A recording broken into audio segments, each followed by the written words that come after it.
ये किस डायरेक्शन में फैलेगा वो हवा के डायरेक्शन पर भी मेजर डिपेंडेंसी रखेगा। उदाहरण के लिए दुबई जैसे कोस्टल शहर में सी ब्रीज इसे एक डायरेक्शन में ज्यादा दूर तक ले जा सकती है।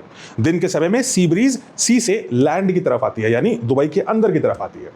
और एक्सपोजर का मतलब यहां पर है short term breathing issues, contamination और बहुत ज्यादा पैनिक। अब चूंकि ये कंटैमिनेशन हवा में मौजूद होगा, इसलिए सांस के थ्रू बॉडी के अंदर जाना शुरू हो जाएगा।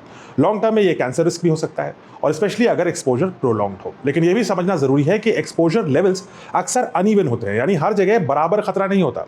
असल इंपैक्ट यहीं से शुरू होता है। इमेजिन कीजिए एक डेंस कमर्शियल एरिया में अगर ब्लास्ट हुआ तो 1 से 5 लाख लोग सराउंडिंग एरिया से इवैक्यूएट करने पड़ेंगे बहुत शॉर्ट नोटिस पे। ऐसा करने में मेजर रोड्स पे जैम होगा, पैनिक होगा, मेट्रो, एयरपोर्ट, स्पोर्ट्स ये सब टेम्परेरी बंद हो सकते हैं। और दुबई जैसे ग्लोबल हब में ये डिसरप्शन इंटरनेशनल लेवल पर रिफिल इफेक्ट डाल सकता है।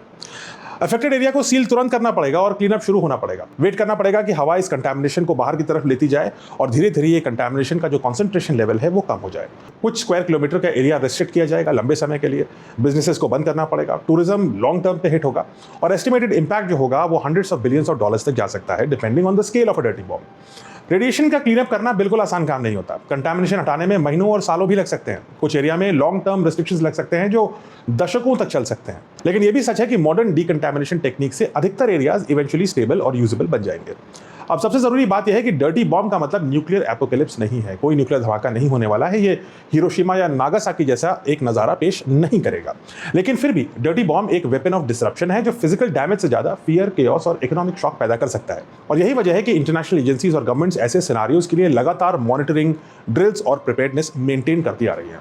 तो ट्रम्प जो कह रहे हैं कि ईरान से न्यूक्लियर खतरा है वो तो ऑलरेडी चालू हो चुका है। इसका एक कारण यह है कि ईरान इस वॉर में एस्केलेशन को अवॉइड करने की लगातार कोशिश कर रही है, और दूसरा यह है कि अगर ऐसा डर्टी बॉम्ब ईरान ने कहीं पर भी एक्सप्लोड किया तो उसके जवाब में अमेरिका का जो न्यूक्लियर हाथ है वो खुलेआम से खुल जाएगा।